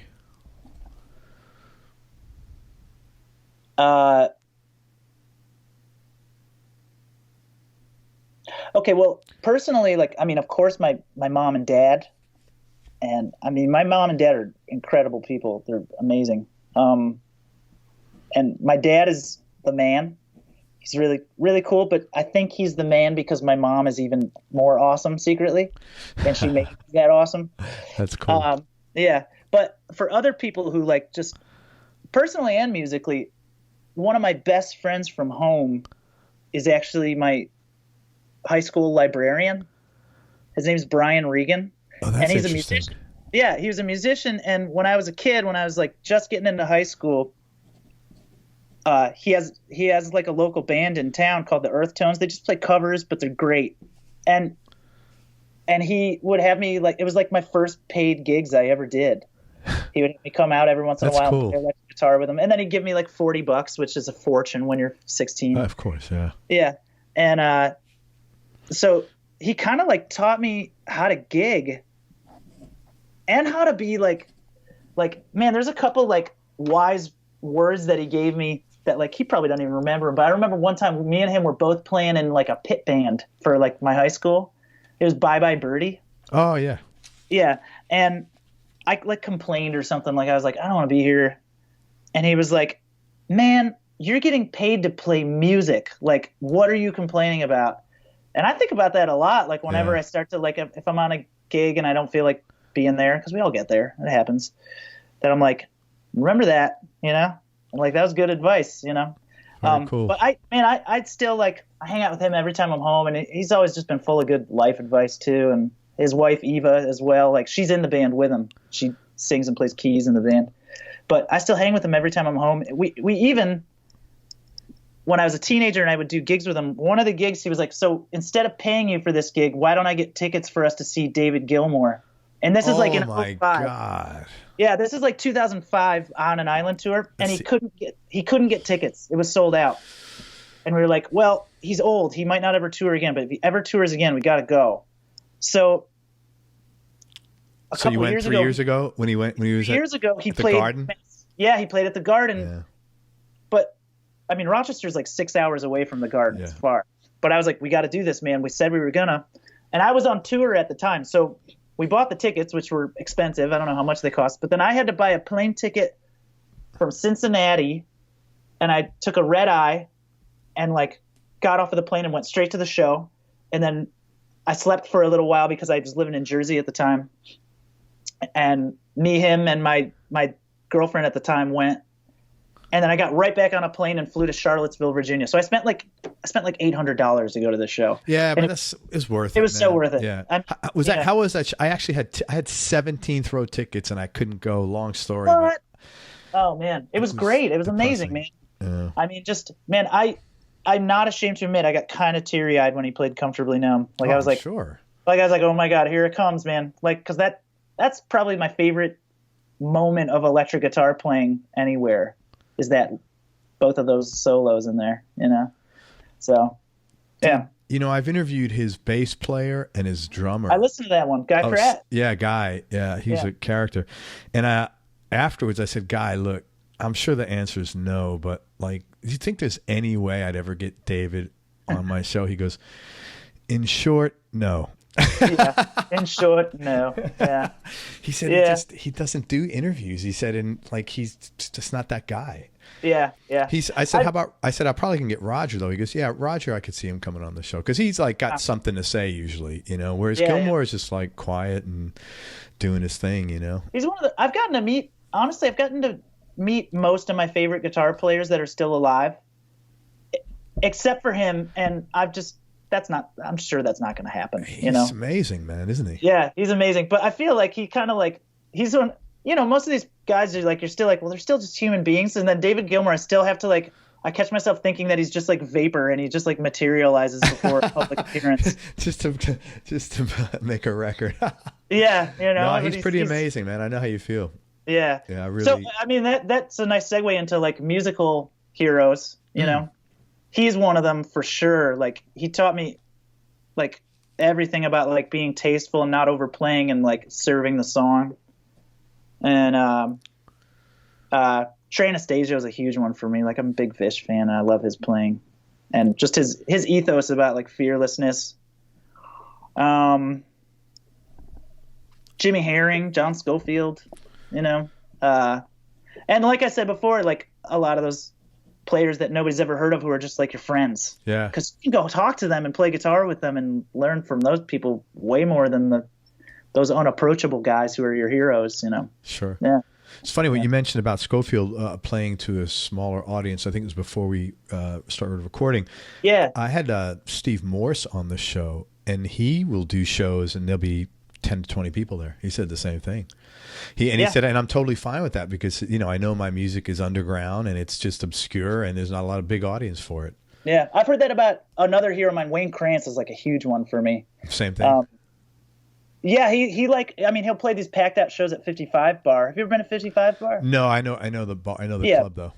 But then he's like what we discussed, like he doesn't like promotion. Right. So I heard like he'll go down south to play a show and like there's not great crowds, but I don't think he really cares. You know? He just wants to. But he's one of a major influence for me. I've studied with him a bit too. And man, I love with Wayne. Yeah. I did Skype lessons with him actually. Oh, that's cool. Yeah, he's cool. He's great. Did you see that movie it's out now about Bill Frisell?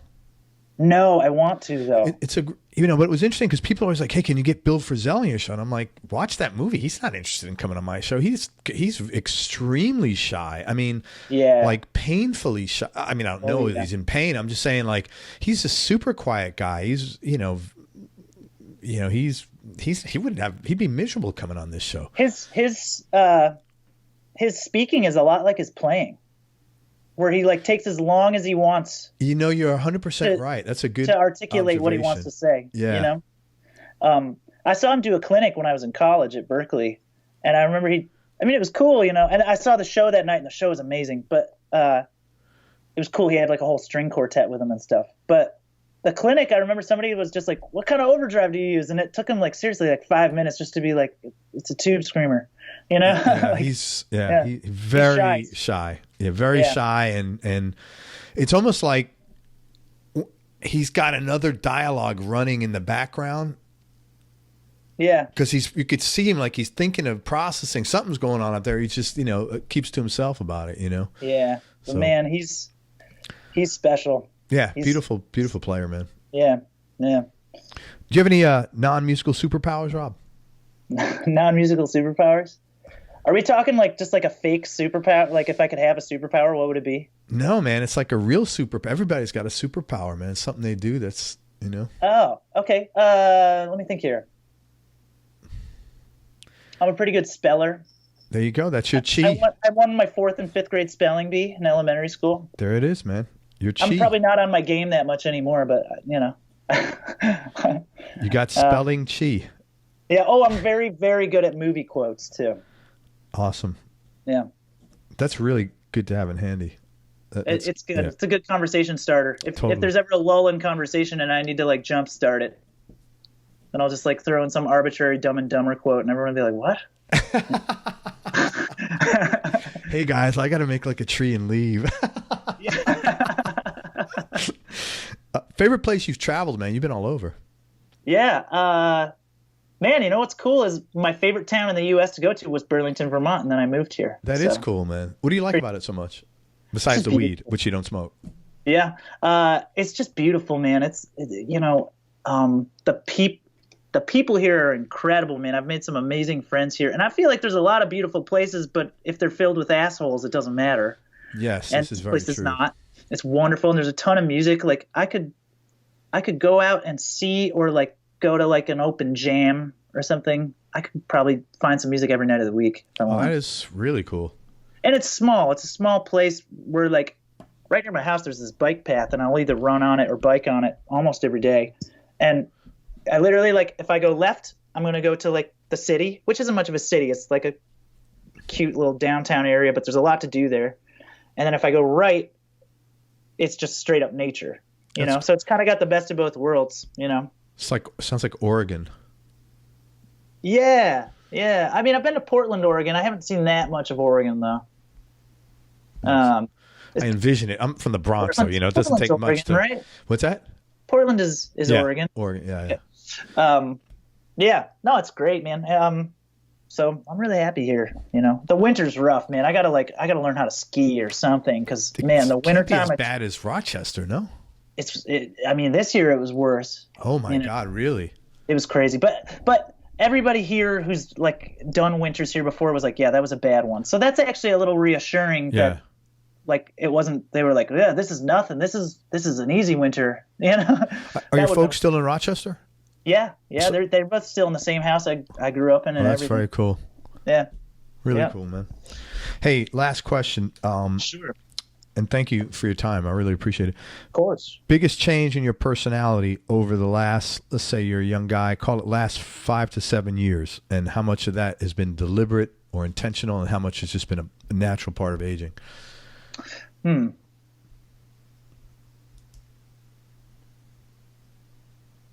a little more like I'm a little more adventurous.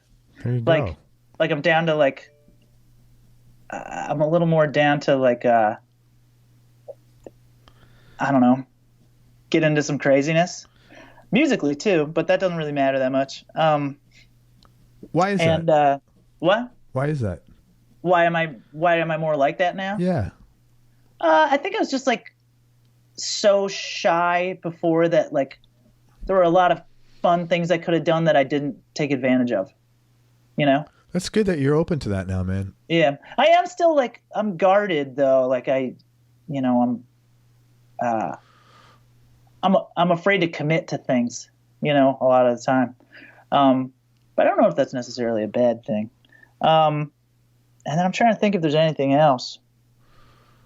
I think I make a conscious effort to be like a better friend to people than I used to be. Yeah, you said that. That's good, man. Not that I was ever like. I don't think I was ever a total piece of crap or anything, but just like I want to make more of an effort to like be there for people who matter when I need to be, you know? Well, man, it seems like you learned that there's more to life, and that's a big component of it. Yeah. Yeah. I get that totally. I really do. Yeah, that's still important working. because when it comes down to it, all you have is your relationships, man. Yeah, it is. And I mean, most of my best friends that I have up here, like they don't care that I play guitar or I'm in a band or anything like that. They just, you know, like they like hanging out with me and I like hanging out with them. Yeah, you happen to be a musician, just like they happen to be a woodworker or whatever. It's like mutually exclusive. Yeah, I think that's a nice place for me spiritually to exist. Is to separate myself from the music thing a little more and have it not be necessarily my identifying characteristic. Man, you know? Can I tell you something? I think that's as somebody who's been working for himself for a long time, I think that's a smart thing because you're going to have these peaks and valleys. And if you tie that together, who you are with what you do, whenever what you do is not going well, automatically, therefore, who you are is not going well. Yeah, you're like tie it too close together. You're kind of like, well, my career's not going great right now, so I must not be a good person. So I'm not worthy. Yeah, I'm less than. Yeah, it's dangerous place to be. Yeah, real dangerous, man. Real dangerous. Because as you said, sometimes you can't control that. You can't control the input. Oh yeah, dude, a career in music is especially a career in music. Dude, that's the one thing you can count on is not being able to count on anything. You know.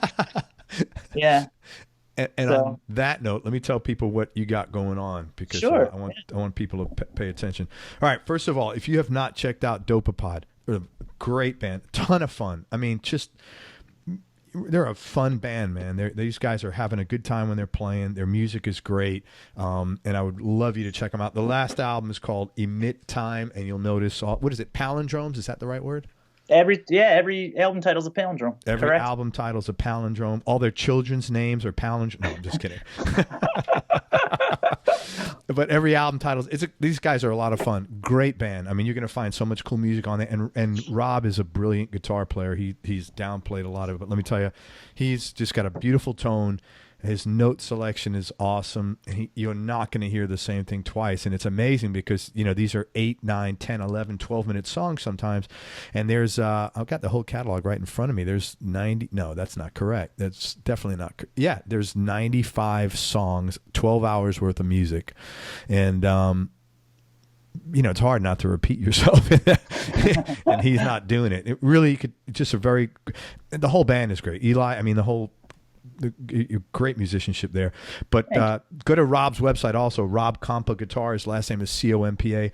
He's got a ton of giveaways on there, both in terms of music, transcriptions.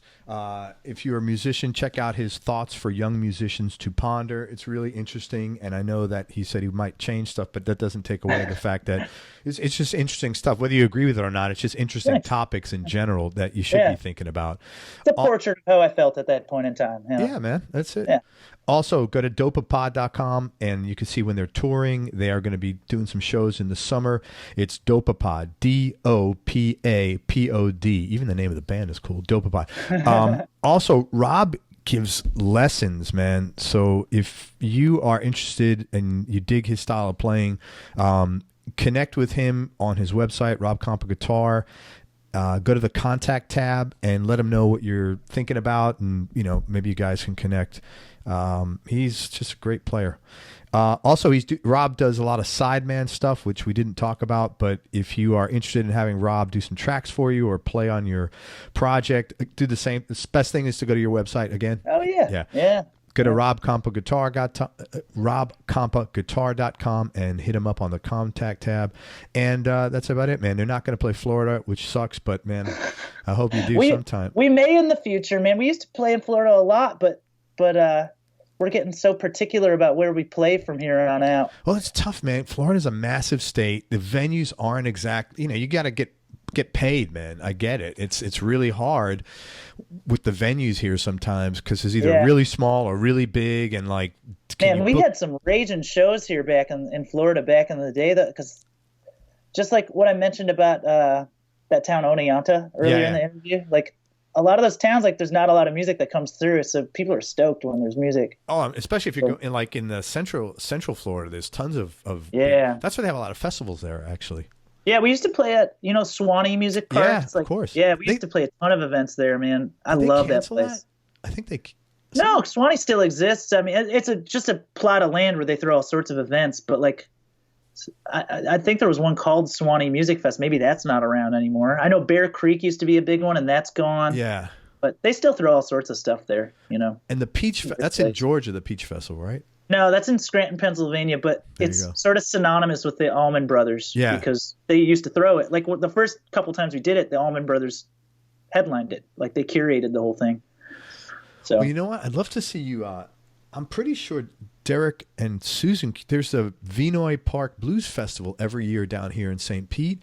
And cool. I think they curate that because they close it every year. So it's got to be their, I think it's their festival. I'm not 100% sure. Wow. God, that'd be great to see you guys there. Holy shit. That would be wonderful. Actually, a few years ago, a friend of mine got me like backstage passes for a Tedeschi Trucks Band show.